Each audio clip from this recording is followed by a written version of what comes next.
नमस्कार दोस्तों, एक बार फिर से आपका बहुत बहुत स्वागत है स्टडी फॉर सिविल सर्विसेज में। और मैं एसके त्रिपाठी आज आप सभी के साथ जो हमारी daily current affairs news analysis की सीरीज है उसको यहां पर बाइलिंगुअल मैनर में कवर करूंगा। और जैसा कि आप सभी देख रहे होंगे स्क्रीन में कि ये जो न्यूज है वो आपकी सारे लीडिंग सोर्सेज से कलेक्ट की जाती हैं, फिर आपको उपलब्ध कराई जाती है, जो आपके लिए सारे कॉम्पिटेटिव एग्जाम्स के लिए, चाहे वो यूपीएससी का एग्जाम हो या फिर स्टेट पीसीएस का एग्जाम हो या अन्य कोई आपका कॉम्पिटेटिव एग्जाम हो, सारे एग्जाम्स के लिए ये बहुत ही ज्यादा लाभदायी सिद्ध होगी। तो आगे चलने से पहले दोस्तों मैं आप सभी को बता देना चाहता हूं कि स्टडी फॉर सिविल सर्विसेज के पेड कोर्सेज चल रहे हैं, जिनके बारे में डिटेल्स में जानकारी आप इन नंबर्स पे कॉल करके जान सकते हैं और उन्हें ज्वाइन करके आप उनका महत्तम लाभ अर्जित कर सकते हैं। साथ ही दोस्तों, अगर अभी तक आपने हमारा फ्री टेलीग्राम चैनल ज्वाइन नहीं किया है तो आप उससे जरूर से जरूर ज्वाइन कर ले, क्योंकि जो सारी इंपॉर्टेंट अपडेट्स और नोटिफिकेशंस होते हैं वो आपको फ्री टेलीग्राम जो चैनल है हमारा उस पर उपलब्ध कराया जाता है।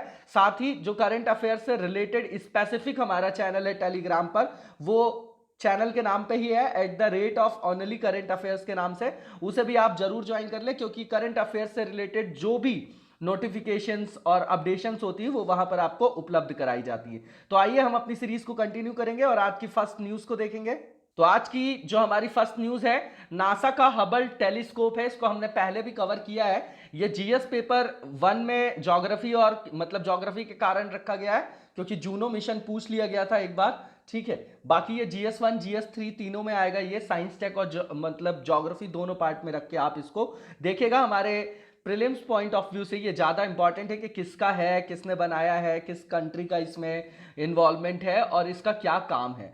तो जो ये आपका नासा का हबल टेलीस्कोप है, इसने पहली बार जो है मिल्की वे के जो पास गैलेक्टिक जो आपका एंड्रोमेडा आकाश गंगा है उसके पास में पाया जाने वाला जो आपका जाइंट हैलो बोलते हैं उसको, गैस का विशाल प्रभामंडल है, उसकी प्रेजेंस का क्या दिया है, संकेत दिया है, सिग्नल दिया है। ठीक है ना, मतलब सिग्नलिंग की है उसने, presence of giant halo of gas found surrounding the Milky way's closest जो आपका गैलेक्टिक नेबर है, जिसको आप बोलते हैं एंड्रोमेडा गैलेक्सी। ठीक है, हैलो जो है is nothing but a huge scattering of gas which is usually found surrounding the celestial bodies. ठीक है ना, मतलब प्रभामंडल जो लिख रहे हैं वो कुछ भी नहीं है बल्कि एक गैस का विशाल प्रकीर्णन है, आप लोगों को पता है ये। ठीक है ना, सारी जो सेलेस्टियल बॉडीज बनी हुई है उसके उसके संदर्भ में ये बात कर रहे हैं कि ये जो आपका हैलो है वो आपका ह्यूज स्कैटरिंग ऑफ गैस है। ठीक है ना, इसको जो है M31 के नाम से भी जो जाना जाता है, also known as M31। The Andromeda galaxy is a majestic spiral of around 1 trillion stars and comparable in size to our Milky Way galaxy. ठीक है ना, M31 के नाम से भी जाने जाने वाली जो आपकी ये जो है आपकी एंड्रोमेडा गैलेक्सी जो है वो आपकी 1 खरब तारों की एक शानदार सर्पिलाकार है। उसका साइज जो है वो हमारी आकाशगंगा के आकार के संदर्भ में देखा जाता है। ठीक है ना, तो 2015 में अब ये टाइमलाइन बता रहे हैं कि जो लेहनर्स की टीम थी, है ना, उन्होंने एक्सप्लोर किया था एंड्रोमेडा के हैलो को, to which they found massive but the recent probe has details its fine complexity. तो उन्होंने उस समय बताया था कि ये बहुत विशाल है, लेकिन अब इसमें जटिलता देखी जा रही है, ये बहुत इंपॉर्टेंट नहीं हमारे लिए। और हाल की जांच ने फिर इसकी जो है कॉम्प्लेक्सिटी जो आपकी कॉम्प्लेक्सिटी है उसको बताया है। ठीक है ना, ये जो आपकी यूनिवर्सिटी है उसके जो आपके एस्ट्रोनॉमर्स हैं उनके ग्रुप ने बताया है अपनी स्टडी में कि the scale of halo stretches 1.3 million light years away from Andromeda bumping into the gas halo that surrounds our own Milky Way galaxy. मतलब ये कि जो ये आपका हैलो है प्रभामंडल जिसको लिखा जा रहा है वो 13 लाख प्रकाश वर्ष दूर जो है आपका एंड्रोमेडा, उससे जो है गैस के परिवेश में आता है, जो हमारी अपनी जो मिल्की वे गैलेक्सी आकाशगंगा उसको सराउंड कर देता है, चारों ओर से घेर लेता है।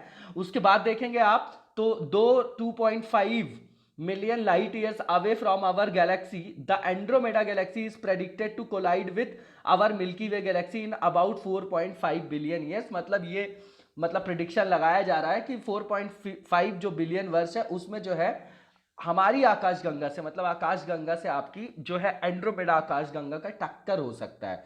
ठीक है ना, ठीक है, तो ये जो और दूरी लिखी हुई है कि जो हमारी आपकी जो 2.5 मिलियन है आपकी लाइट ईयर्स अवे है from our galaxy the Andromeda galaxy. तो ये दोनों के बीच की दूरी दी गई है और बोल रहे हैं कि 4.5 जो आपका बिलियन ईयर्स है उसके मतलब उस टाइम पर यहाँ पर टक्कर हो सकती है दोनों में, और जो टक्कर होगी है ना उसके परिणाम स्वरूप होने वाली जो आकाश गंगा बनेगी उसको मिल्क मतलब एंड्रोमेडा दोनों को मिला के लिखा हुआ है, मिल्क एंड्रोमेडा बोला जा रहा है उसको, मिल्कोमेडा या फिर मिल्क ड्रोमेडा बोला जा रहा है उसको ना, मिल्क ड्रोमेडा बोला जाएगा उसको, तो उसका नाम रखा गया है। ये आपकी कंटेक्चुअल जानकारी देख जाइएगा, ठीक है। इसके बाद जो है आपका ये जो टेलीस्कोप है आपका वो जो आपका मतलब क्रिएट किसके द्वारा किया गया है, यूएसए की जो आपकी नासा है और ईएसए जो आपकी है यूरोपियन स्पेस एजेंसी, उनके कोलैबोरेशन में इसका क्या किया गया है, इसको बनाया गया था। और जो हबल टेलीस्कोप है इसको एस्टैब्लिश किया गया था आपका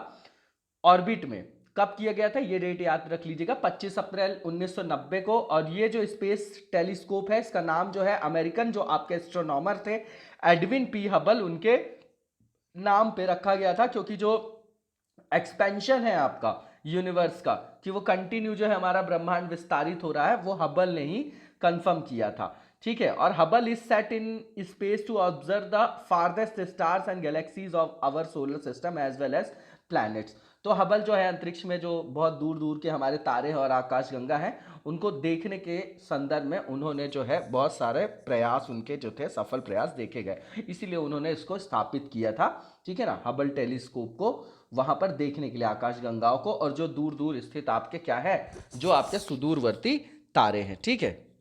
यहां पर डायग्राम के माध्यम से बताया भी गया है इसको, ठीक है ना। इसके बाद जो नेक्स्ट न्यूज है हमारी जो सेकंड पेपर से रिलेटेड है आपकी, और आसियान भारत जो इकोनॉमिक मिनिस्ट्री मतलब जो मिनिस्टर्स हैं है ना, जो आपके वित्त मंत्री वगैरह हैं आर्थिक मंत्रियों की परामर्श की बैठक के संदर्भ में है, वहां पर अभी मीटिंग हुई है उसके संदर्भ पे है, ठीक है ना। ये मीटिंग जो है ऑर्गेनाइज की गई थी 29 अगस्त 2020 को, ठीक है ना। और इसमें जो आसियान भारत के जो आर्थिक मंत्रियों की ये आपकी 17 नंबर की बैठक थी, ठीक है ना। और इसको जो है आपका जो आयोजन किया गया है वो किसके मतलब सह अध्यक्षता में किया गया है, किसने इसको मतलब को चेयरमैनशिप किसकी थी, तो ये इंडियन मिनिस्टर जो थे ऑफ कॉमर्स एंड इंडस्ट्री और जो आपके the minister of industry and trade off Vietnam, ये याद रख लीजिए कंटेक्चुअल चीज है।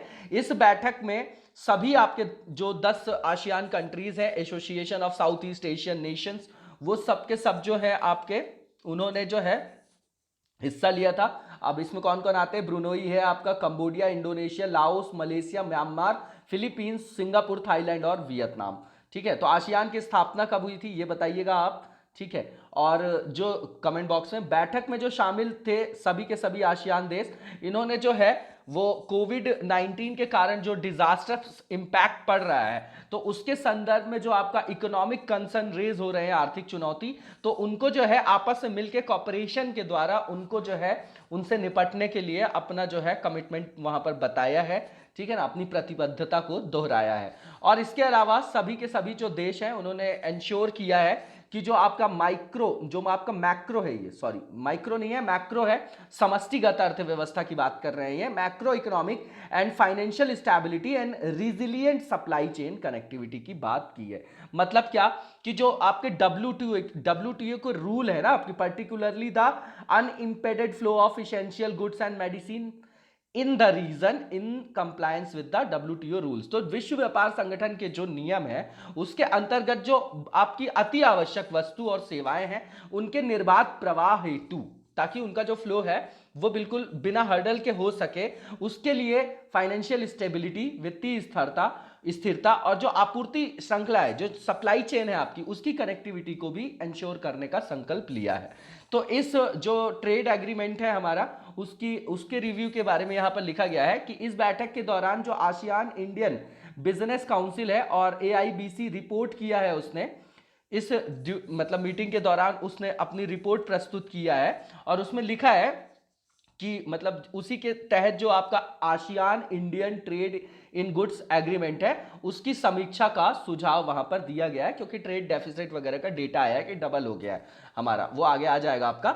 जो union minister of commerce and industry है उन्होंने अभी रिफॉर्म की बात कर रही है, रिफॉर्म की बात किया जा रहा है उनके द्वारा, ये जो आपकी डील है उसमें उसके जो कुछ कारण है और जो कुछ मतलब जगह पे जहां पर वो सुधार करने की बात कर रहे हैं, वो पॉइंट इंपॉर्टेंट है हमारे लिए। पहला ये कि नॉन टैरिफ जो आपके रिस्ट्रिक्शंस हैं, ठीक है ना, उनको वो दूर करने की बात कर रहे हैं। दूसरा ये कि इंप्रूव मार्केट एक्सेस, बोल रहे हैं कि बाजार तक पहुंच को और बेहतर बनाने की जरूरत है। तीसरा ये रूल्स ऑफ ओरिजिन के बारे में वो उनको और सशक्त करना चाह रहे हैं, क्योंकि उसी के थ्रू जो है चाइना डंपिंग वगैरह करता है हमारे यहाँ, ठीक है ना। तो आप देखते भी होंगे। तो आसियान इंडिया जो बिजनेस काउंसिल है उसके बारे में यहां पर लिखा हुआ है कि ये जो आपकी बिजनेस काउंसिल है इसकी स्थापना मलेशिया को जो आपकी कुआलालंपुर है उसमें 2003 मार्च में किया गया था। इसका जो ऑब्जेक्टिव है आपका, वो मेन ऑब्जेक्टिव ये है कि भारत और आसियान के बीच में, देशों के बीच में जो आपके प्राइवेट सेक्टर के जो एंटरप्रेन्योरशिप कर रहे हैं, जो एंटरप्रेन्योर्स उद्यमी हैं, उनके बीच जो है इंट्रैक्शन करवाना, संपर्क स्थापित कराना और उनके बीच में जो है आपका थॉट्स जो है, उनके विचार जो है, उनको क्या है एक्सचेंज करने के लिए एक प्लेटफॉर्म प्रोवाइड करना। और इसका जो AIBC का जो आपका सेक्रेटरिएट है, सचिवालय है, उसकी स्थापना 2015 में मलेशिया में की गई थी, ठीक है ना। इसके बाद आप देखेंगे तो ASEAN India trade in goods agreement जो है आपका लिखा हुआ, ये आपका फ्री ट्रेड एग्रीमेंट है। FTA के बारे में आप लोगों ने सुना होगा, ठीक है ना। और ये जो है आपका साइन किया गया था 13 अगस्त 2009 को, ठीक है। और ये जो आपका इफेक्ट में आया था 1 जनवरी 2010 से आया था।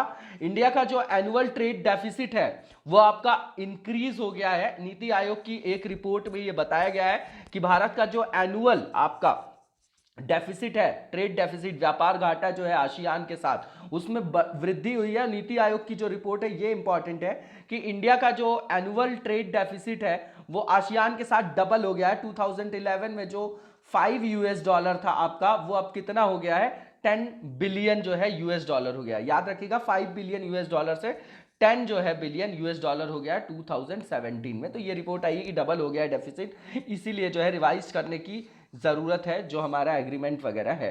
तो यहां पर बताया गया है कि अभी करेंटली देखा जाए तो आसियान के साथ भारत का जो एनुअली जो अप्रोक्सीमेटली डेफिसिट है ट्रेड में, वो $24 बिलियन तक पहुंच गया है, US$ तक। और इसके मतलब कुछ कारणों में बताया गया है कि मतलब कौन कौन से जो मेन रीजन है। तो पहला ये नॉन टैरिफ बैरियर्स, दूसरा इंपोर्ट रेगुलेशंस, कोटा और एक्सपोर्ट टैक्सेस की बात यहां पर की गई है।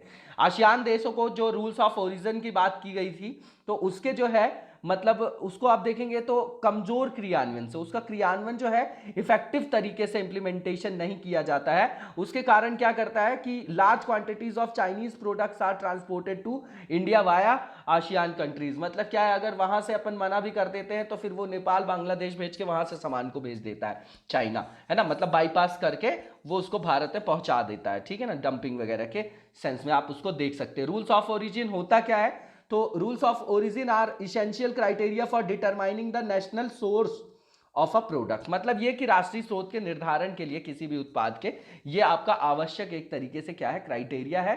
और अंतरराष्ट्रीय व्यापार में देखेंगे, इंटरनेशनल ट्रेड में, तो रूल्स ऑफ ओरिजिन जो है बहुत इंपॉर्टेंट है, क्योंकि कई सारे केसेस में आप देखेंगे तो वहां पर जो वस्तुओं पर शुल्क और प्रतिबंध का निर्धारण होता है आयात के सोर्स पर निर्भर करता है। मतलब सोर्स ऑफ इंपोर्ट क्या है, किस कंट्री से है, उसके हिसाब से फिर आपका ड्यूटीज जो है आपकी, और जो आपकी मतलब जो भी टैरिफ वगैरह उस पर लगाना है, आपका रिस्ट्रिक्शंस वगैरह लगाना है, वो उसी आधार पर लगाया जाता है कि सोर्स ऑफ इंपोर्ट्स इसके क्या है।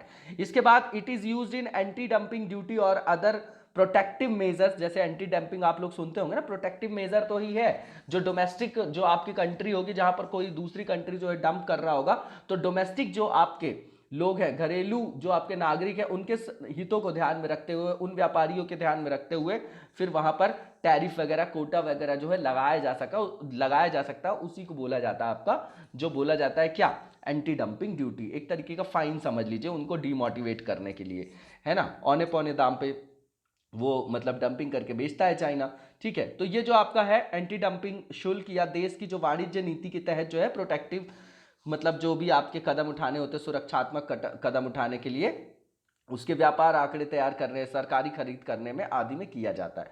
नॉर्मल सी चीज़ है। और यहाँ पर जो है ये डायग्राम के थ्रू आसियान जो है आपके ग्रुपिंग के बारे में बताया गया है, ठीक है। इसके बाद जो है हमारी नेक्स्ट न्यूज़ को देखेंगे, और ये आपका जो है प्रीलिम्स पॉइंट ऑफ व्यू से ज़्यादा ज़रूरत है, बाकी इंडिया और रशिया के रिलेशन में आप इसको यूज़ कर सकते हैं, ठीक है ना, कि किस तरीके से मतलब क्या ये है, किसके बीच में होता है। तो ये कॉकसस है, या इसको कवकाज भी बोला जाता है। कॉकसस से आपको समझ में आ जाएगा 2020 कि ये आपका सैन्य अभ्यास है, ठीक है ना। और मतलब रशिया में किया जाता है, ये बहुराष्ट्रीय त्रिकोणीय सर्विस अभ्यास है 2020 का। कवकाज 2020 मल्टीनेशनल ट्राई सर्विसेज एक्सरसाइज है। इसको क्या है, यहाँ पर पार्टिसिपेशन करने के लिए इंडिया ने वहाँ से विड्रॉ कर लिया है। उसका ऑफिशियल रीज़न दिया है कोविड-19, उसके कारण वहाँ पर भारत हिस्सा लेने नहीं जा रहा है। परंतु इसके पीछे जो है अब बहुत सारे डिप्लोमेटिक फैक्टर्स जो है वो रिस्पॉन्सिबल बताए जा रहे हैं, है ना, कूटनीतिक कारकों को जिम्मेदार माना जा रहा है। अब क्या है, जो आपका कवकाज 2020 है, इसमें आपका चाइना, टर्की, पाकिस्तान पार्टिसिपेट कर रहे हैं। इनके संदर्भ में आप देखेंगे तो मतलब रिसेंटली जो है भारत के जो संबंध है, पॉलिटिकल रिलेशंस हैं, जो आपके डिप्लोमेटिक रिलेशंस है, वहां पर क्या है, मतलब नेगेटिविटी देखी जा रही है, कटुता देखने को मिल रही है, ठीक है। जैसे कि आप एलएसी वाला मैटर देख रहे हैं, मतलब अपन चाइना के संदर्भ में लाइन ऑफ एक्चुअल कंट्रोल की बात करें तो वहां पर जो है मई 2020 से जो है कई बार जो है मतलब वहां पर जो है कई बार जो है किस डिस्प्यूट देखा गया है अभी रिसेंटली हाल में ही, ठीक है। तो वो गतिरोध जो है वो खत्म नहीं हो रहा है। दोनों देशों के बीच में जो बात चलती है, जो वार्ताएं चलती हैं, वो भी जो है उस गतिरोध को समाप्त करने में विफल रहा है। इसके अलावा आप देखेंगे तो जून 2020 की बात करें तो भारतीय और जो चीन आपकी सैन्य टुकड़ियां हैं, उन्होंने सेकेंड वर्ल्ड वॉर के 75th एनिवर्सरी के अवसर पर मॉस्को के रेड स्क्वायर में विजय दिवस परेड में मार्च किया था, ठीक है। ये इंपॉर्टेंट फैक्ट है आपका, ये नोट डाउन कर लीजिएगा आप लोग, ठीक है ना। विजय डे जो आपका परेड थी रेड स्क्वायर मॉस्को में, वहां पर जो है दोनों ने साथ में मार्च किया था, ठीक है ना, इंडिया और चाइनीज आर्मी ने। इसके बाद देखेंगे तो कश्मीर का जो मुद्दा है उस पर भी जो भारत की नीतियों को लेकर भारत और टर्की के बीच में टकराव देखने को मिलता है। तो ऐसे ऐसे कंट्रीज के कारण जो है ये बताया जा रहा है कि ये डिप्लोमेटिक रीजंस है इसके, जो भारत वहां पर नहीं जा रहा है, ठीक है। अब मतलब पार्टिसिपेट करने, participation of Georgia and Georgian जो आपका ब्रेक अवे रीजन्स है, आपका जो अबकाजिया है एंड साउथ ओसेटिया है, in the exercise which have been recognised only by Russia and few other countries. मतलब जहां पर ये भागीदारी कर रहे हैं, जो जॉर्जिया का एक विघटनकारी क्षेत्र है और दक्षिण ओसेशिया जो भागीदारी कर रहे हैं, इन क्षेत्रों को केवल रूस और कुछ अन्य देशों द्वारा मान्यता प्रदान की गई है, लेकिन भारत इन क्षेत्रों को रिकॉग्नाइज नहीं करता। अब ये रीजंस बता रहे हैं कि क्यों भारत नहीं जा रहा है। अब कवकाश जो आपका 2020 एक्सरसाइज है, ये आपका क्या है, तो आपका स्ट्रैटेजिक कमांड पोस्ट एक्सरसाइज है, कॉकेशस 2020 के नाम से भी इसको जाना जाएगा। अब ये ट्राई सर्विस एक्सरसाइज है, is a part of 4 year exercise cycle है ये, है ना, रशियन आर्मी का। इसको प्रीवियसली जो इसका एडिशन था आपका वो 2016 और 2012 में जो है आयोजित किया गया था। 2020 का जो ये आपका एक्सरसाइज है वो आपका अस्त्राखान प्रोविंस में आयोजित किया जाएगा, सदर्न रशिया में जो आपका है। इस अभ्यास से आपके एससीओ और सेंट्रल एशियन कंट्रीज भी जो होंगी वो आपकी क्या करेंगी, पार्टिसिपेट करेंगी, है ना। एससीओ का जो है आपका हेडक्वार्टर कहाँ पर है और किसके मतलब नेतृत्व में ये जो संगठन जो है किसके इनिशिएटिव में बनाया गया था, ये आप बताइएगा कमेंट बॉक्स में। इंडिया रशिया अगर मिलिट्री डिप्लोमेसी देखेंगे तो भारत और मतलब मिलिट्री डिप्लोमेसी जो स्टार्ट हुई है रशिया के साथ 2003 में, जो इसका फर्स्ट एडिशन था वो एक्स इंद्रा था, इंद्र के नाम से आप जानते होंगे। ये बायलैटरल आपकी नेवल एक्सरसाइज है। इंडिया आल्सो पार्टिसिपेटेड इन जो आपका एक्सरसाइज है जिसको बोला जाता है आपका TACNTR 2019। ये जो आपका एक्सरसाइज है ये भी पार्ट था आपका रशियन आर्म फोर्स का एनुअल जो ट्रेनिंग साइकिल उनका होता है, सशस्त्र बलों का जो वार्षिक प्रशिक्षण चक्र होता है, उसमें भारत ने भाग लिया था, ठीक है ना। तो ये फैक्चुअल जानकारी है और ये डायग्राम वगैरह दिया गया है। इसके बाद जो नेक्स्ट न्यूज है हमारी, ये भी IR से रिलेटेड है, जो प्रपोजल है आपका सप्लाई चेन रिजिलियंस इनिशिएटिव का। तो अभी भारत ने और जापान ने और ऑस्ट्रेलिया ने जो चाइना का आपका आक्रामक एग्रेसिव आपका पॉलिटिकल और जो मिलिट्री मतलब सैन्य उसका व्यवहार है, उसको देखते हुए चीन पर अपनी निर्भरता को कम करने के लिए जो ट्राइलैटरल मतलब त्रिपक्षीय आधार पर सप्लाई चेन जो है आपका रिजिलियंस इनिशिएटिव शुरू करने का वो क्या कर रहे हैं, प्रस्ताव कर रहे हैं, विचार कर रहे हैं उस प्रस्ताव पर, ठीक है। तो यहां पर जो कोविड-19 है उसके कारण जो ट्रेड टेंशन हुई है चाइना और USA के बीच में, उसके कारण जो है सप्लाई चेन जो है, वैश्विक आपूर्ति श्रृंखला, उसके समक्ष एक बहुत बड़ा जो है बाधा के रूप में उत्पन्न हो गई है, एक समस्या उत्पन्न हो गई है। और उसी को समाप्त करने के लिए जो है सर्वप्रथम जो है आपका जापान ने भारत और ऑस्ट्रेलिया के साथ मिलकर जो है आपका सप्लाई चेन रेजिलियंस इनिशिएटिव शुरू करने का इस मतलब प्रस्ताव जो है वो रखा है, ठीक है ना। अब ये सप्लाई चेन रेजिलियंस है क्या? तो जो ये आपका सप्लाई चेन रेजिलियंस होता है आपका, ठीक है ना, जो इंटरनेशनल ट्रेड में देखा जाता है, वो एक तरीके का क्या है आपका, एक ऐसी अप्रोच है जो किसी भी देश को हेल्प करती है, सुनिश्चित करती है इस संदर्भ में कि वो जो भी उसकी अपनी संपूर्ण जो भी आपूर्ति है उसके लिए वो किसी एक कंट्री पर जो है डिपेंडेंट ना हो, है ना, जबकि ना हो और उसके कई सारे विकल्प हो, ताकि जो है उसका जो रिस्क मैनेजमेंट हो, है ना, वो अलग अलग आपके आपूर्तिकर्ता देशों तक करे, है ना, मतलब समझ रहे हैं, डाइवर्सिफाई कर दे वो, मतलब जो उसकी सप्लाई चेन है, ताकि जो सप्लाई रिस्क है, ठीक है ना, वो आपका किसी एक कंट्री पर अगर डिपेंडेंट नहीं रहेगा तो जो उसका रिस्क होगा वो कम हो जाएगा, है ना, ठीक है। उसके बाद जो है इसका इंपॉर्टेंस क्या है, तो ये जो है आपका इन जो आपका अनएंटिसिपेटेड इवेंट्स है, whether natural such as volcanic eruption, tsunami, earthquake और इवन अ पेंडेमिक, और जो आपका man made such as an armed जो आपका कॉन्फ्लिक्ट इन अ रीजन है that disrupt supplies from a particular country और even intentional halts to trade could adversely impact economic activity in this destination country. तो भाई सीधी बात है कि इसका महत्व तो ये है कि जब मान लीजिए कोई भी आपदा हो जाए, चाहे वो मानव जनित हो या प्राकृतिक हो आपको, है ना, या कोई आपका सशस्त्र संघर्ष वगैरह हो या पैंडमिक हो, तो उस समय भी जो है अगर किसी एक देश पे डिपेंडेंट नहीं रहेंगे और बहुत सारे विकल्प होंगे तो जो सप्लाई चेन है वो बाधित नहीं होगी और जो वस्तुएं हैं उनकी आपूर्ति जो है निरंतर रूप से बनी रहेगी वहां पर, वही बता रहेंगे, इसका ये महत्व है। इसके बाद आप देखेंगे तो जापान ने जो ये प्रस्तावित किया है आपका सप्लाई चेन रेजिलियंस जो आपका इनिशिएटिव है, इसका जो प्राइमरी आपका ऑब्जेक्टिव है वो पूरा का पूरा जो इंडो पैसिफिक रीजन है आपका, ये इंपॉर्टेंट है आपकी लाइन, उसको जो है इकोनॉमिक सुपर पावर के रूप में डेवलप करने के लिए है, ताकि वहां पर ज्यादा से ज्यादा जो है आपका प्रत्यक्ष विदेशी निवेश जो है उसको अट्रैक्ट कर लिया जाए, ठीक है ना, जो एफडीआई की बात कर रहे हैं, और जो भी आपके भागीदार देश हैं उनके जो संबंध हैं वो एक दूसरे के साथ जो है वो स्थापित हो सके, सशक्त हो सके, जो म्यूचुअली जो है कॉम्प्लीमेंट्री हो एक दूसरे से, है ना, पूरक हो। भारत के लिए इसका क्या इंप्लीकेशन है, क्या निहितार्थ है, तो आप देखेंगे कि 2019-20 का जो फाइनेंशियल ईयर है उसके दौरान जो है भारत द्वारा चाइना को लिखा गया है कि इंडिया एक्सपोर्टेड अराउंड $16.6 बिलियन, है ना, मतलब जो है $16.6 बिलियन का हमने निर्यात किया है, जबकि अगर आयात की बात करें तो 65.26 बिलियन है। ये आप नोट डाउन कर लीजिएगा। ये जो है हमारा जो ट्रेड डेफिसिट है चाइना के साथ, वो देख रहे हैं आप कितना ज्यादा, 48.66 बिलियन रहा है, जबकि 2018-19 में जो आपका व्यापार घाटा था वो 53.56 बिलियन डॉलर रहा था, ठीक है ना। चीन जो है भारत के कुल आयात में, अगर टोटल जो आपका इंपोर्ट बिल आप भारत का देखेंगे, उसका अकाउंट देखेंगे, तो जो चाइना से जो टोटल इंपोर्ट है हमारा वो 14% है। आप समझ रहे हैं कितना बड़ा ये आपका एक हिस्सा है ठीक है। तो यदि किसी मतलब चीन अगर किसी भी कारण से भारत को आयात करना बंद करते तो ये भारतीय अर्थव्यवस्था को काफी प्रभावित कर सकता है। इतना डिपेंडेंट है हम कि किसी भी तरीके से वो अगर वहां पर हर्डल्स देखा जाएगा, कोई नेगेटिव अगर उसने कोई भी स्टेप उठाया तो उसका सीधा सीधा प्रभाव पड़ेगा भारतीय अर्थव्यवस्था में।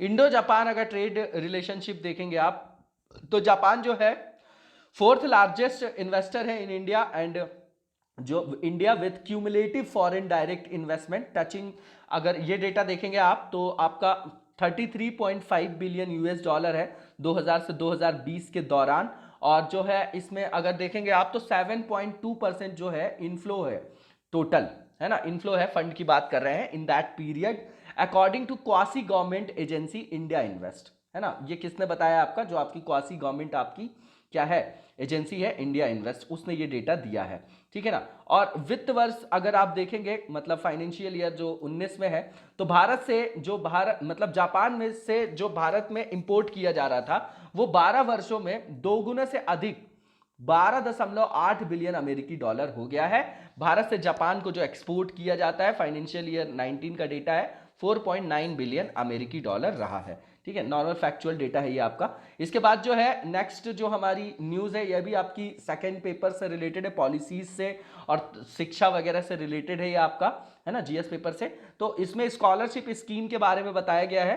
पंजाब में जो एससी वगैरह हैं उनके लिए, एससी लोगों के लिए जो है आपके स्पेशल जो है एक स्कॉलरशिप स्कीम जो है वो लॉन्च की गई है, रिपोर्ट की गई है। मल्टी कोर स्कैम उसके अंतर्गत देखा गया है, ठीक है ना, वो रिपोर्ट किया गया है वहां पर। जो पोस्ट मैट्रिक आपका स्कॉलरशिप स्कीम है schedule caste in Punjab, the central government is planning to bring a single national scholarship scheme by merging all the current scholarship scheme, ठीक है ना। तो बहुत सारी जो योजनाएं होती हैं, है ना, तो उसको मर्ज करके एक योजना के तहत अगर सारे जो उनके बेनिफिशियरीज हैं उनको अगर लाभ उत्पन्न मतलब लाभ प्रोवाइड कराया जाए तो ये तो ज़्यादा बेटर है ना। तो उसी संदर्भ में ये जो है आपका वो क्या है, ये इनिशिएटिव लिया जा रहा है और ये रेफरेंस दिया जा रहा है कि पंजाब में जो है करोड़ों रुपए का घोटाला ऐसी एक स्कॉलरशिप स्कीम में देखा गया है। तो ये हमारे लिए इंपॉर्टेंट नहीं, एथिक्स में ये हम यूज कर सकते हैं, ठीक है। तो जो पोस्ट मैट्रिक आपकी स्कॉलरशिप है एससीज के लिए, उसके अंतर्गत क्या है, तो ये 2006 में लॉन्च की गई थी। ये आपकी सेंट्रल स्पॉन्सर्ड स्कीम है, ठीक है ना। एक होती सेंट्रल स्पॉन्सर्ड, एक सेंट्रल सेक्टर। तो नीचे बताइएगा किसमें जो है प्रपोर्शन के हिसाब से सेंट्रल और स्टेट फंडिंग करती है और किसमें जो है फुल्ली जो है तरीके से सेंट्रल जो है फंडिंग करती है, ठीक है। और इम्प्लीमेंटेशन के लिए कौन कौन करता है उसको, स्टेट गवर्नमेंट करती है कि सेंट्रल गवर्नमेंट ही करती है, ठीक है। और इसको जो इम्प्लीमेंटेशन जो इसका किया जाता है वो आपका मतलब ये जो स्पेसिफिक इस योजना की बात कर रहे हैं वो यूटीज और स्टेट गवर्नमेंट के द्वारा उनके प्रशासन के माध्यम से उसको किया जाएगा, लागू किया जाएगा, क्रियान्वयन किया जाएगा। ये जो आपकी स्कीम है वो आपका फाइनेंशियल असिस्टेंस प्रोवाइड करने के लिए एससी स्टूडेंट्स को, ताकि जो है वो पोस्ट मैट्रिकुलेशन कर सके, पोस्ट सेकेंडरी स्टेज तक पहुंच सके और कंप्लीट कर सके अपनी एजुकेशन को, शिक्षा को। ये सीधा सा फैक्ट है। इसके बाद देखेंगे आप तो ये जो स्कॉलरशिप है ये अवेलेबल है केवल इंडिया में स्टडी के लिए, ये याद रखिएगा। और ये उन छात्रों को प्रोवाइड की जाती है जिनके जो भी आपके गार्डियंस हैं, जो उनके ब्रेड विनर से गार्डियंस हैं, उनकी जो इनकम है पर एनम वो 2.5 लाख रुपए से कम हो, ठीक है ना, 2.5 लाख रुपए से कम हो। छूट 8 लाख रुपए तक दे के और फिर उनको भी ईडब्ल्यूएस के अंतर्गत रखा गया है। 5 लाख के नीचे भी बेल्ट में आपका नहीं लगेगा इनकम टैक्स और यहाँ पे छूट जो है आपकी 2.5 लाख है। ये आपका विरोधाभास है हमारे यहाँ नियमों के बीच में, ठीक है ना। तो ये जो है आपकी ये एक फैक्ट बताया गया है। इसके अलावा आप देखेंगे सिंगल जो नेशनल स्कॉलरशिप स्कीम की बात की जा रही है उसके अंतर्गत जो है आपका एक जो है सिंगल बना देंगे स्कॉलरशिप स्कीम और उसको बोला जाएगा, आपका नाम जो दिया जा रहा है PM young achievers scholarship award scheme for vibrant India, PM Yashasvi, ठीक है। फॉर जो आपका जो भी आपके बहुत अच्छे जो छात्र होंगे आपके, ठीक है ना, उनके संदर्भ में है, ठीक है, जो मतलब मेरिटोरियस स्टूडेंट्स होंगे which will absorb all the existing scholarship scheme, ठीक है। तो नाम याद रख लीजिएगा, ये इंपॉर्टेंट है आपका। बाकी उससे फायदा क्या होगा वो तो आप नॉर्मली लगा ही पा रहे होंगे। अब इसके जो बेनिफिशियरीज होंगे वो आपके वल्नरेबल ग्रुप्स के, तो सारे लोगों को आप सबसे पहले पकड़ ही लो। जैसे कि आपके जो अन्य पिछड़ा वर्ग है मतलब ओबीसी है, एससीज हैं, आपके नोमैडिक एंड सेमी नोमैडिक जो आपके ट्राइब हैं, जो जैसे बद्दू वगैरह आप देखते हैं बाहर के संदर्भ में, हमारे यहाँ जैसे बक्करवाल वगैरह है, तो अर्ध घुमंतु जनजाति हैं। और इसमें ईडब्ल्यूएस जो मतलब पर जो भी आपकी जो भी उससे भी संदर्भित श्रेणियां है ईडब्ल्यूएस के अंतर्गत इकोनॉमिकली जो बैकवर्ड कास्ट है उन कैटेगरी के स्टूडेंट्स को भी इसमें से मतलब फायदा मिलेगा। इसके अलावा जो इसकी क्रियान्वयन एजेंसी होगी वो कौन सी है, ये इंपॉर्टेंट है। Ministry of social justice and empowerment has been tasked to implement the scheme by conducting a merit list. इसके बाद देखेंगे इसका लाभ क्या होगा, तो ये इंक्रीज करेगा आपका reach of information about the government scholarships, ठीक है। और इसके अलावा देखेंगे तो जो बुनियादी पाठ्यक्रम है और जो आपके स्टैंडर्ड्स हैं एजुकेशन के उसके महत्व को बनाए रखेगा और उसको क्या है प्रमोट भी करेगा। इसके अलावा जो छात्रवृत्ति की जो आपकी स्कॉलरशिप की गुणवत्ता क्वालिटी इम्प्लीमेंटेशन उसके सुधार करने में ये हेल्प करेगा। इसमें जो इश्यूज है वो कौन कौन से हैं, तो in a case a student misses the deadline of scholarship he will not get a second chance to apply for other scholarship. मतलब एक बार अगर वो स्कॉलरशिप का फॉर्म भरना या जो भी उसकी प्रोसीजर है उसको मिस कर देता है तो दोबारा उसको दूसरा मौका नहीं मिलेगा। और राष्ट्रीय स्तर की अगर छात्रवृत्ति होगी तो छात्रवृत्ति परीक्षा छात्रों पर एक अतिरिक्त बोझ बन सकती है। तो बोल रहे ज़्यादा स्ट्रेस हो जाएगा भैया, फिर से एक एग्जाम होगा तो एक बर्डन जो है और ऐड हो जाएगा। वैसे ही बहुत ज़्यादा डिस्ट्रेस में है हमारे यहाँ के जो स्टूडेंट्स हैं, ठीक है। तो having a separate exam for identifying merit in redundant as already students are appearing for board examination and entrance examination। वैसे ही उनको बहुत सारी बोर्ड परीक्षाओं, प्रवेश परीक्षाओं का बोझ है, तो ये एक और पेपर बना के आप उनको और मानसिक रूप से प्रताड़ित करेंगे, उनके ऊपर और जो है मानसिक दबाव जो है वो फील करेंगे। इसके अलावा ये सिंगल नेशनल स्कॉलरशिप स्कीम है PMSSV, can be beneficial only if it is implemented properly. तो ये बिल्कुल कॉमन जो आपका है तथ्य होता है मेंस में, सारी की सारी योजना की सफलता उसी पर निश्चित होती है, सुनिश्चित होती है कि किस तरीके से उसका जो है क्रियान्वयन किया जा रहा है, कितने अच्छे तरीके से। ठीक है, इसके बाद जो नेक्स्ट न्यूज है हमारी, ये भी जीएस पेपर 2 से है। अ सिंगल वोटर लिस्ट की बात हो रही है, समान मतदाता सूची, क्योंकि हमारे यहाँ बहुत सारा जो है वहां पर फर्जीवाड़ा देखा जाता है। ठीक है ना, तो इसके लिए बात की जा रही है। तो यूपीएससी ने वैसे भी फ्रेम कर चुका है यूपीएससी क्वेश्चन मेंस में कि एक जो आपका मतलब एक देश एक चुनाव की बात हो रही थी, उसी तरीके से समान मतदाता सूची के संदर्भ में अभी पीएमओ ने एक मीटिंग जो है वो बुलाई थी, और उसी में उन्होंने बोला था कि जो आपका मतलब भारत का निर्वाचन आयोग है, आर्टिकल 324 याद रखिएगा, बहुत इंपॉर्टेंट है इस बार के लिए। और जो आपका विधि और जो न्याय मंत्रालय है, उनके जो रिप्रेजेंटेटिव्स हैं उनके साथ मीटिंग किया, और उन्होंने बोला कि हमारे यहाँ जो चुनाव हैं आपके, है ना, बीते दिनों की बात है, अभी की बात है हाल की, तो पंचायत पीआरआईज हो, चाहे आपके म्यूनिसिपैलिटीज हो, चाहे राज्यों की आपकी मतलब विधानसभा हो या लोकसभा हो, तो उनके चुनावों के लिए ना आप एक आम मतदाता सूची की संभावना पर उन्होंने चर्चा की कि क्या ये बनाया जा सकता है। ठीक है, नॉर्मल सा रेफरेंस है।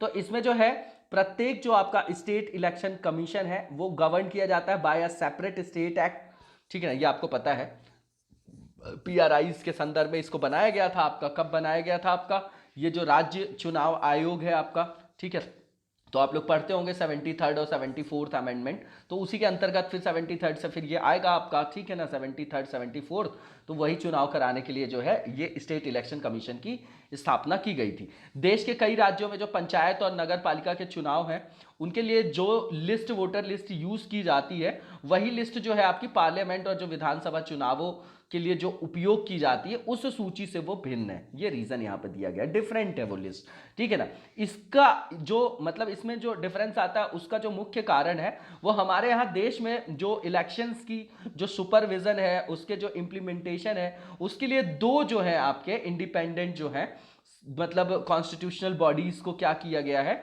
मतलब उसकी जिम्मेदारी दी गई है, जिसके अंतर्गत स्टेट इलेक्शन कमीशन भी आता है और आपका जो भारत का निर्वाचन आयोग है। ठीक है ना, तो ये आता है, उसको दी गई है ये शक्ति। ये नॉर्मल सी चीज़ है, बिल्कुल बेसिक चीज़ें बता रहे हैं ये। 1950s में जब ईसीआई हमारा गठित हुआ था, तो संविधान के तहत जब आर्टिकल में भी आप देखेंगे तो इसको जो मुख्य दायित्व दिया गया था, लोकसभा, राज्यसभा और राज्यों की विधानसभा, राष्ट्रपति और उपराष्ट्रपति, उनके चुनाव संपन्न कराने की जिम्मेदारी दी गई थी। यही सीधा सीधा लिखा हुआ है। ठीक है ना, आपके बेयर एक्ट में भी, मतलब संविधान में। वहीं पे दूसरी ओर देखेंगे तो जो आपका स्टेट इलेक्शन कमीशन है उसको जो है आपका यूटीज जो हो गए और जो आपके राज्य हो गए, वहां के जो आपके म्यूनिसिपैलिटी, पीआरआईज, जिला पंचायत वगैरह का, है ना, मतलब थर्ड टियर के लिए जो भी आपके चुनाव होते हैं, जो भी और आपके जो लोकल बॉडीज के लिए जो चुनाव होते हैं, उनकी रिस्पॉन्सिबिलिटी उनको दी गई है स्टेट इलेक्शन कमीशंस को। तो जो प्रत्येक राज्य है, अब ये राज्य को दे दी गई, तो अब राज्य जो है प्रत्येक वहां पर अलग अलग रूल होता है। ठीक है, तो वो राज्य के नियमों द्वारा फिर शासित करता है वो जो स्टेट इलेक्शन आपका कमीशन होता है। ठीक है, तो ऐसे में अगर जो भी आपकी मतदाता सूची का उपयोग उनको करना है उसके लिए उनको क्या होती है, स्वतंत्रता होती है। जबकि कुछ राज्यों में आप देखेंगे तो जो है आपका ईसीआई की जो आपकी मतलब वहां के जो राज्य के निर्वाचन आयोग है, वो जो है आपके मतदाता सूची को केवल आधार के तौर पर प्रयोग किया जाता है। मतलब समझिएगा, whereas in some states that election commission of India voter list is used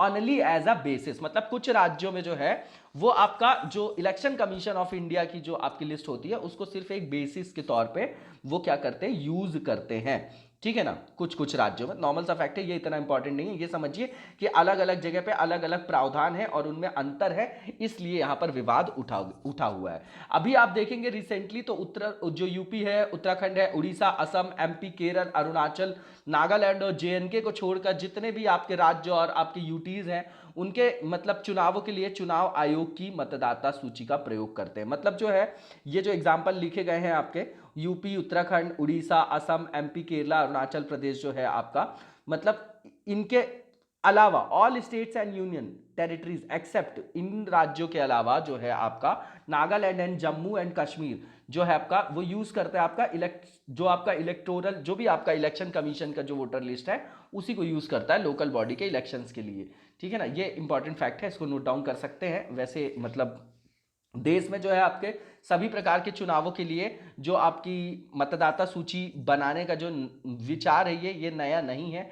ये आपका जो विधि आयोग है, लॉ कमीशन है, उसने अपनी रिपोर्ट जो दी थी 255 नंबर की, है ना, 2015 में, उसमें भी उन्होंने इस तरीके की रिकमेंडेशन दी थी। और इसके अलावा जो है इलेक्शन कमीशन ऑफ इंडिया ने 1999 और 2004 में भी इस तरीके के विचारों पर मतलब इस तरीके के प्रस्ताव पे विचार किया था। ठीक है ना, तो ये कोई नया कंसेप्ट नहीं है। इसके अलावा देखेंगे आप तो जो कॉन्स्टिट्यूशनल अमेंडमेंट टू आर्टिकल 243 के 243 जेड ए है, वहां पर जो है कॉन्स्टिट्यूशनल अमेंडमेंट की जरूरत पड़ेगी।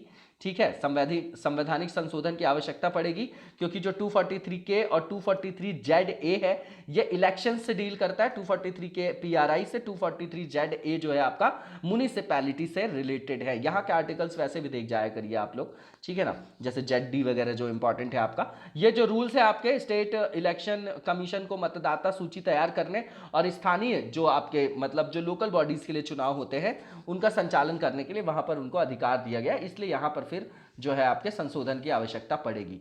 ठीक है, इसके बाद जो है नेक्स्ट न्यूज है हमारी ब्लैक लाइव्स मैटर से रिलेटेड है आपका ये। ठीक है, और ये आपका जीएस पेपर 3 से संदर्भित है। तो ये जो टर्म है आपका जिसको बाइपोक बोला जा रहा है, BIPOC लिखा है, ये पॉपुलर हो गया है अभी इंटरनेट में during the black lives matter movement. मतलब जो आपका ब्लैक लाइव्स मैटर मूवमेंट चल रहा है उसके संदर्भ में यह आंदोलन जो है आपका वही त्वचा के रंग और नस्लीय विविधता को स्वीकार करने का आग्रह करता है। मतलब जो आपका स्किन कलर है, रेस है ना, और जो मतलब उसके आधार पर जो आपके डिस्क्रिमिनेशन होते हैं, तो वो जो डाइवर्सिटी है उसको जो है स्वीकार करने के लिए, है ना, ये मूवमेंट जो है वो चलाया जा रहा है। ठीक है, और सभी क्षेत्रों में जो है यहाँ पर देखा जा रहा है कि इसको इंक्लूसिव बनाया जाए और यहाँ पर मतलब प्रतिनिधित्व की वकालत की जाए। मतलब समझिएगा, एंड एडवोकेट फॉर इन जो आपका inclusivity and representations across all areas of life from politics to skin care. ठीक है ना, तो ये नॉर्मल सी चीज है। और इसके बाद आप देखेंगे तो इसका जो आपका it speaks against the invisible discrimination that exist in various industries. तो बिल्कुल सीधी बात है कि जो आप देखते हैं कि जो ब्लैक एंड वाइट और रेसिज्म वगैरह का मुद्दा हमेशा देखते हैं आप, यूएसए के संदर्भ में भी देखते हैं, ज़्यादा वेस्ट में ही देखने को मिलता है आपको इस तरीके का जो डिस्क्रिमिनेशन है। तो जो सारे क्षेत्रों में जो उस तरीके का जो डिस्क्रिमिनेशन है उसको मतलब दूर करने के लिए, जैसे आप कॉस्मेटिक्स जो भी आप देखते होंगे इंडस्ट्रीज, वहां पे लिखा रहता है कि जो भी ज्यादा से ज्यादा जो आपके प्रोडक्ट्स होते हैं वो आपके किसके लिए होते हैं, गोरे होने के लिए। ठीक है, तो किस तरीके से यहाँ पर क्या है, कलर के बीच में डिस्क्रिमिनेशन है। ट्रक के पीछे आप देखेंगे कि बुरी नजर वाले तेरा मुंह काला, तो काला का मतलब क्या है, मतलब काला को पहले से ही बता दिया कि ये आपका क्या है, मतलब नेगेटिव है और ये आपका क्या है, मतलब उपेक्षित है। इस तरीके की डिस्क्रिमिनेशन को दूर करने की यहां पर बात की जा रही है। ठीक है ना, तो वो जो है आपका मतलब ये मतलब सारे इस तरीके के डिस्क्रिमिनेशन को दूर करने की बात किया जा रहा है। जो आपके कॉस्मेटिक्स हैं उनके स्टैंडर्डाइजेशन के लिए बात की जा रही है कि उसको सुधारा जाए, इस तरीके की जो है वो मेजर्स ना उठाए जाए, क्योंकि जो लोगों की मेंटालिटी है उस पर ये एक तरीके का जो है वो नेगेटिव इम्पैक्ट मतलब क्या करता है, डालता है, जो स्टैंडर्ड्स को पूरा नहीं करते हैं, है ना। तो ये नॉर्मल सी चीज है, इसको मतलब कलर के हिसाब से देखिएगा। इसके बाद जो है it is been seen as a substitute to degrading and offensive, जो ऑफेंसिव टर्म्स है लाइक नीग्रो, जो आपका अफ्रीकन अमेरिकन एंड माइनॉरिटी, मतलब ये जो है अपमानजनक और जो आक्रामक शब्द है इस तरीके के जो यूज किए जाते हैं, नीग्रो है, अफ्रीकी अमेरिकी है, अल्पसंख्यक, तो उनके उन्मूलन के विकल्प के रूप में भी इसको देखा जा रहा है। पीपल ऑफ कलर जो है ये शब्द जो था आपका 1960s के दशक के दौरान जो है काले, भूरे या रंगीन जैसे जो लोग होते थे उनके लिए जो शब्द प्रयुक्त किए जाते थे उनके जो है सब्स्टिट्यूशन के तौर पे ये यूज में आया था।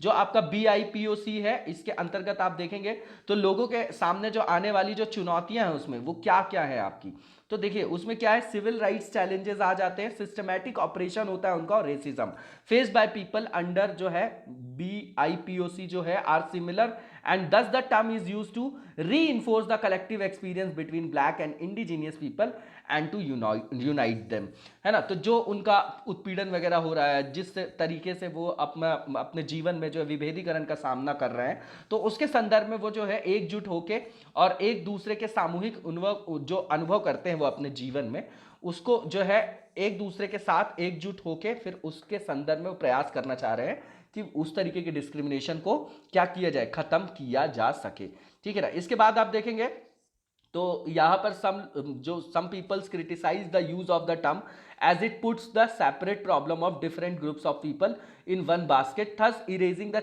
chances of specialized solution for each। मतलब ये कि जो कुछ लोग हैं इस शब्द की आलोचना भी करते ही, हर चीज़ की आलोचना होती है, विभिन्न समूहों की जो बोलते हैं अलग अलग समस्याएं हैं, तो उनको एक समूह में रख दोगे तो कैसे जो है स्पेसिफिक जो है वहां पर सॉल्यूशन मिल पाएगा लोगों को। और ये भी बोला जाता है कि जो आपका BIPOC है वो सभी समूह अन्याय के समान स्तर का सामना नहीं करते, मतलब ये है इक्वल लेवल ऑफ जो है आपका इनजस्टिस जो है उसको, ये मतलब do not face equal levels of injustice लिखा हुआ है, मतलब जिस लोगों के साथ जो आपका अन्याय हो रहा है तो सबको जो है एक समान स्तर पे ये नहीं रखता है। इसके अलावा इसे लोगों के विभिन्न समूहों के समरूपीकरण के लिए भी एक औपनिवेशिक प्रवृत्ति के रूप में देखा जा रहा है, मतलब ये आपका कॉलोनियल टेंडेंसी के रूप में देखा जा रहा है, होमिनाइज जो आपके डिफरेंट सेट्स ऑफ पीपल है उसके संदर्भ में, है ना। तो ये आलोचना है आपकी। इसके बाद जो देखेंगे ये वही आंदोलन के बारे में बताया जा रहा है, ब्लैक लिव्स मैटर, ठीक है। इसके बाद जो नेक्स्ट न्यूज है हमारी, ये बहुत इंपॉर्टेंट न्यूज है, आपकी GDP से रिलेटेड है। अभी जो कुछ आपके आंकड़े आए हैं उससे संदर्भित है ये, और यहाँ पर ये GS पेपर थर्ड से रिलेटेड होगा, ये आपको पता ही है। तो ये जो है अभी डेटा जो है लॉन्च किया है, जो आंकड़े जारी किए हैं डिजास्टर्स है, क्योंकि कोविड के कारण जो है हमारी पूरी जो GDP है वो मतलब उसका कॉन्ट्रैक्शन हुआ, उसका संकुचन हुआ, उसी के संदर्भ में है। तो हालिया जो आपकी रिपोर्ट आई है जो फर्स्ट क्वार्टर की आई है अप्रैल से जून के बीच में, ये आंकड़े जो है कौन जारी करता है ये आपको पता होगा, नेशनल जो स्टैटिस्टिकल जो आपका ऑफिस है NSO, ठीक है ना। तो उसने जो है अभी बताया है कि हमारे यहाँ जो है फर्स्ट क्वार्टर में जो इंडियन GDP है आपका, उसमें जो है कितनी गिरावट देखी गई, संकुचन, तो भैया 23.9% की देखी गई है। बहुत बड़ा डेटा ये। 1996 में जो आपकी मतलब क्वार्टर था उसके डेटा की रिपोर्टिंग जब आरंभ होने के बाद से ये सबसे तेज, 1996 में आप एशियन टाइगर वाला देखते होंगे ना, पूरा का पूरा जो मैटर जो था इवॉल्व हुआ था, है ना। उसी के बाद से चाइना देखिए आप जब मतलब वर्ल्ड स्ट्रेस में आया तो वो अपना ग्रो कर गया, ठीक है। तो उसके बाद की ये सबसे बड़ी तेजी से ये कॉन्ट्रैक्शन हुआ है हमारी मतलब इकोनॉमी में GDP के अंतर्गत, ठीक है। तो ये जो आपका फाइनेंशियल ईयर है इसके अंतर्गत आप देखेंगे फर्स्ट क्वार्टर में तो GVA जो आपका ग्रॉस वैल्यू एडिशन होता है, हर स्टेज में जो वैल्यू एडिशन होता है उसी को देखा जाता है। तो जो वैल्यू एडिशन हुआ उसमें भी आपका 22.8% की गिरावट देखी गई। इंपॉर्टेंट फैक्ट्स हैं ये सब। GDP जो है किसी देश की आर्थिक गतिविधि का एक पैमाना होता है, इसमें किसी देश की बाउंड्री के अंतर्गत और फॉरेन में रहने वाले जो आपके भारत देश के जो लोग होते हैं और जो भारत में रह गए जो आपके क्या होते हैं मतलब विदेशी लोग होते हैं, फिर उसको सब्सट्रैक्ट करके जो है आपका ग्रॉस वाला पार्ट निकाला जाता है। तो देश की सीमा के अंतर्गत जो आपकी राजनीतिक और भौगोलिक सीमा जो है आपकी, उसके अंतर्गत जो है निवासियों के द्वारा जो है मतलब उत्पादित जो होती है वस्तु और सेवाओं का जो मौद्रिक मूल्य होता है किसी एक वर्ष में, है ना, जो वित्तीय वर्ष होता है उसी को GDP बोला जाता है। नॉर्मल सा कंसेप्ट है, आप लोगों को पता होगा। तो ये जो है वही लिखा हुआ है कि ये उपभोक्ताओं के पक्ष से आर्थिक उत्पादन होता है, ये सीधी बात है, इकोनॉमिक आउटपुट है ये आपका कंज्यूमर साइड से, ठीक है ना। चाइना ने मतलब जो है बीते दिनों अपनी अर्थव्यवस्था के फर्स्ट क्वार्टर के जो आंकड़े जारी किए थे उसमें उसने बताया कि GDP में उसके यहाँ भैया आश्चर्यजनक वृद्धि है, मतलब जो है आपके 3.2% से उसकी जो है GDP ग्रो कर रही है। तो अब चाइना धन्य है, वही कर सकता है इस टाइप की चीज़ें। तो इस प्रकार जो चाइना है इस महामारी के प्रभाव से उबरने वाला जो पहला देश बन गया है वो आपका, ठीक है, वो फर्स्ट कंट्री बन गया है जिसने क्या कर दिया है मतलब जो अपनी GDP में जो है पॉजिटिव दिखा रहा है वो। GVA जो है एक देश की GDP और अर्थव्यवस्था में सब्सिडी और करों का जाल है, ठीक है ना। मतलब देखिए वैल्यू एडिशन होता है, अब सब्सिडी अगर गवर्नमेंट उसको दे रही है और किसी चीज़ की आप वैल्यू निकाल रहे हैं तो वहाँ से उसको सब्सट्रैक्ट करेंगे, अगर आप उसमें कुछ चीज लगा रहे तो उसको आप क्या करेंगे, मतलब ऐड करेंगे, तो उस तरीके की चीजें आप पूंजी से संदर्भित मानिएगा उसको, ठीक है। इसके बाद आप देखेंगे तो at the same time the economy of countries, और भी कंट्रीज आप देखेंगे तो सब जगह कॉन्ट्रैक्शन देखा जा रहा है, जैसे कि आपका ब्रिटेन है, जर्मनी है, अमेरिका है ना, फर्स्ट क्वार्टर की बात कर रहे हैं। और ब्रिटेन के यहाँ तो जो फर्स्ट क्वार्टर में है रिकॉर्ड कॉन्ट्रैक्शन देखा गया है 20.4% का उनकी जीडीपी में। जर्मनी में जो देखा गया है आपका कॉन्ट्रैक्शन वो 10.1% देखा गया है ना। तो इसमें से कुछ डेटा हम रख सकते हैं कि किस तरीके से हर देश की हालत खराब है और चाइना फिर से रोल मॉडल बना जा रहा है। तो यहाँ पर सेक्टर वाइज आप डेटा देखेंगे तो अगर कंस्ट्रक्शन, मैन्युफैक्चरिंग, ट्रेड, होटल्स और जो भी आपके सर्विसेज और माइनिंग वाले सेक्टर हैं, ये सबसे ज्यादा यहाँ पर बुरा प्रभाव, नेगेटिव इंपैक्ट देखा जा रहा है, सबसे ज्यादा प्रभावित क्षेत्र थे। और इसमें क्रमशः बताया गया है कि 50.3%, 39.3, 47 और 23% रिस्पेक्टिवली किसकी किसकी, जो आपकी मैन्युफैक्चरिंग है, ठीक है ना, मतलब कंस्ट्रक्शन का जो है 50.3% सबसे ज्यादा आना ही था, मैन्युफैक्चरिंग जो है 39.3, ट्रेड में आप देखेंगे तो 47% का, और होटल्स में 23% का क्या दिया देखा गया नेगेटिव इंपैक्ट, वहां पे वर्स्ट हिट देखा गया है इन सेक्टर्स में। ओनली केवल जो है ये इंपॉर्टेंट डेटा है, एग्रीकल्चर सेक्टर जो है वो पॉजिटिव ग्रोथ दिखा रहा है, 3.4% की है, इसको आप नोट डाउन कर लीजिएगा। इसके बाद जो है इसके कारण क्या है आपके, तो जो आपके जीडीपी ग्रोथ जो है आपका किसी भी इकोनॉमी के अंतर्गत generated from one of the 4 engines of the growth, जिसके अंतर्गत आपका प्राइवेट कंजम्पशन आता है ना, निजी जो है उपभोक्ता। जब तक उपभोग नहीं करेंगे, डिमांड नहीं होगी अगर किसी इकोनॉमी में, तो सप्लाई आप जो है सुनिश्चित करके कर क्या पाएंगे, पूरा डिमांड एंड सप्लाई का खेल है पूरे इकोनॉमिक्स में, ठीक है। तो जो है demand generated by private sectors, business है ना, जितने भी बिजनेस होते हैं, demand generated by government and exports.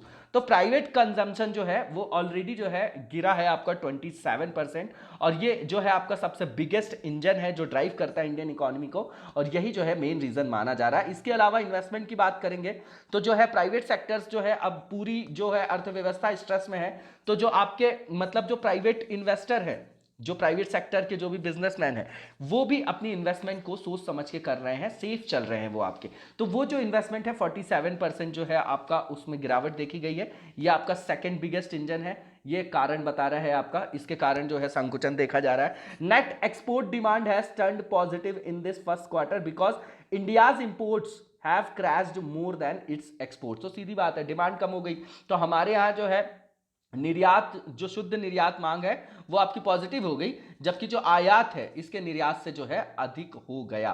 देखिए समझिएगा कि जो इंपोर्ट है have crashed more than it's exports. देखिए यहां पर थोड़ा सा उधर इंग्लिश में ठीक लिखा हुआ है कि जो नेट एक्सपोर्ट डिमांड है वो आपकी पॉजिटिव हो गई है आपकी फर्स्ट क्वार्टर में। उसका कारण यह है कि जो इंडिया का इंपोर्ट है वो आपका क्रैश हो गया है, ठीक है ना, मतलब कंपैरेटिव देख रहे हैं एक्सपोर्ट के हिसाब से। While on paper this provides a boost to overall GDP, it also points to an economy where economic activity has plummeted लिखा हुआ है। मतलब ये है कि एक तरफ जो है पेपर्स पे मतलब समग्र जीडीपी को बताया जा रहा है कि बढ़ावा देता है, और एक तरफ ये भी इशारा करता है कि यहाँ पे पूरी की पूरी जो है आर्थिक व्यवस्था गतिविधियां जो है चरमरा गई हैं। इसके बाद आप देखेंगे तो सरकारी जो खर्च है, गवर्नमेंट एक्सपेंडिचर है, 16% जो है वो बढ़ गया है, ठीक है ना, but this was nowhere near enough to compensate for the loss of demand in other sectors of the economy. लेकिन जो है ये आपकी जो भी आपकी मांग है सब क्षेत्रों में इकोनॉमी के, उनके नुकसान की भरपाई के लिए ये पर्याप्त नहीं था। इसके अलावा इंप्लीकेशंस देखेंगे, सबसे पहले तो जॉब पे पड़ेगा।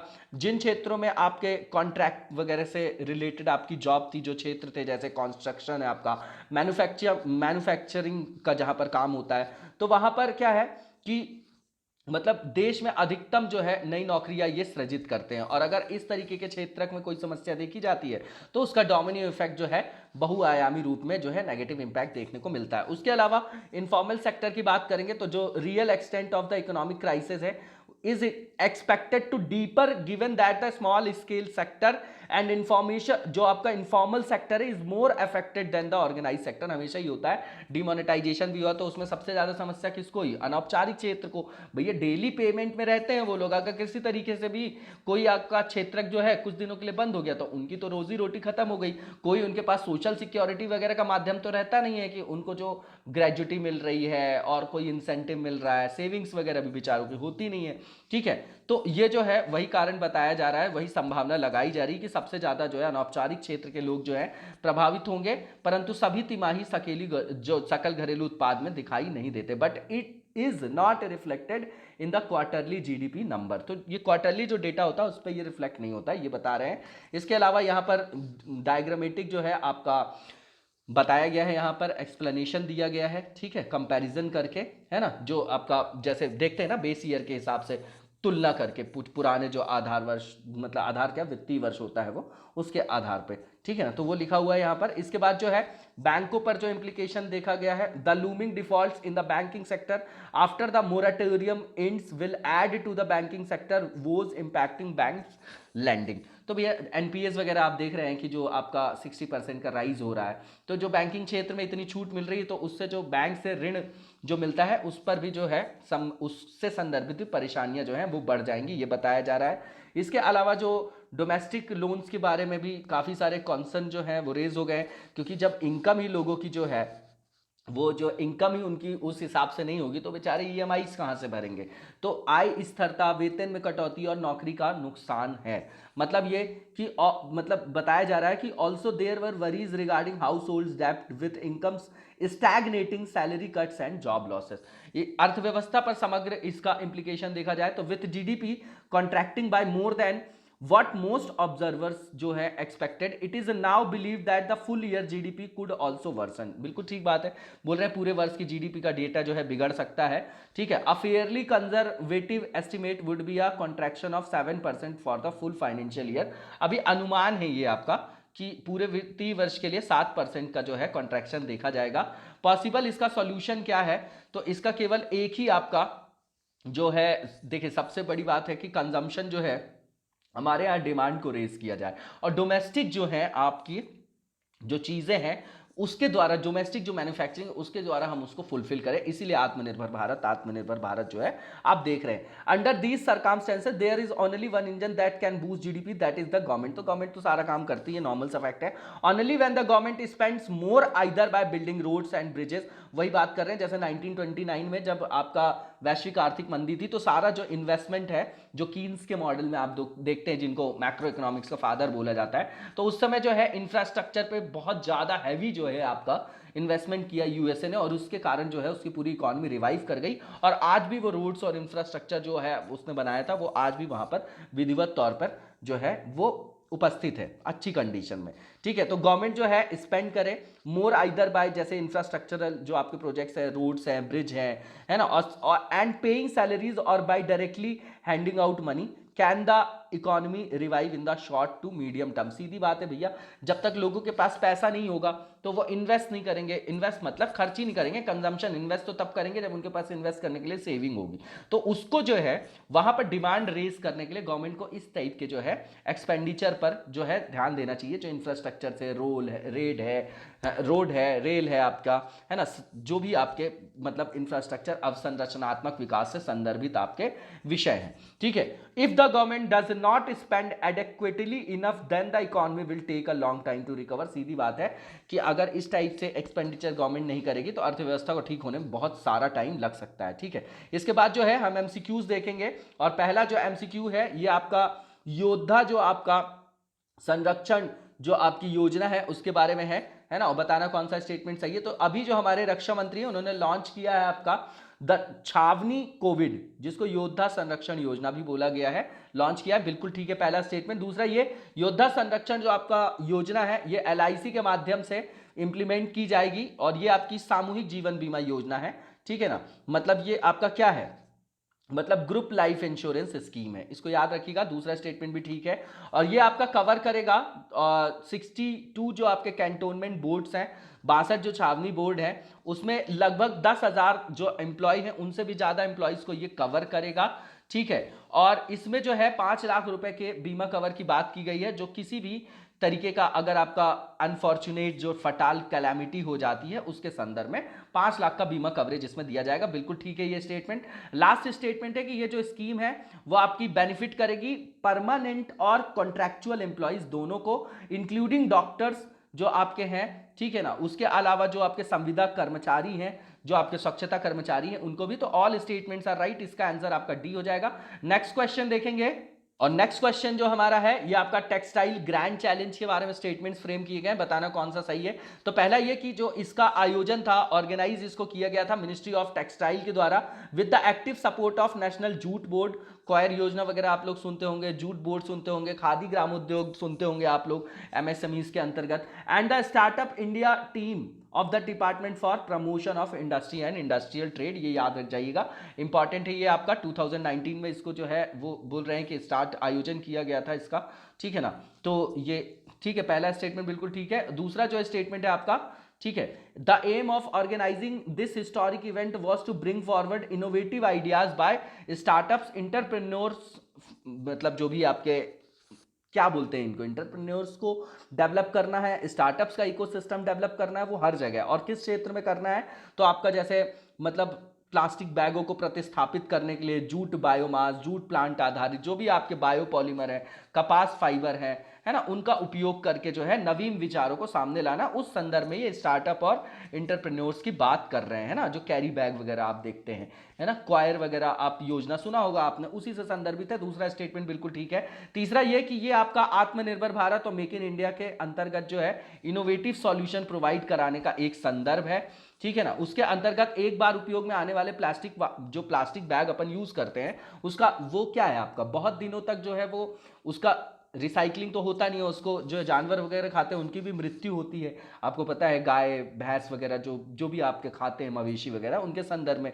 तो इसमें क्या है, विकल्प मिलेगा, प्लास्टिक बैग्स जो यूज किए जाते हैं। उसके अलावा डोमेस्टिकली जो आपका डेवलप किया जाएगा नेचुरल फाइबर से, जैसे जूट है, कपास का उपयोग करके, है ना, तो वो जो है उस तरीके के नवीन समाधान जो है इसमें मांगे गए थे। तो ये स्टेटमेंट भी बिल्कुल ठीक है। लास्ट जो स्टेटमेंट है आपका कि टोटल आपकी 67 entries were received for the challenge, out of which 3 participants were selected and awarded by the ministry with cash prizes। तो 67 जो प्रविष्टियां प्राप्त हुई थी, 3 लोगों को उसमें चयन किया मंत्रालय ने और उनको नगद पुरस्कार दिया। ये इतना इंपॉर्टेंट नहीं कितने लोगों को दिया है, ठीक है। तो ऑल ऑफ द अबव, इसका भी आंसर आपका डी हो जाएगा। इसी के साथ आज के वीडियो को हम यहीं विराम देंगे, कल के वीडियो में मिलते हैं, वहां कंटिन्यू करेंगे। Thank you so much, best of luck.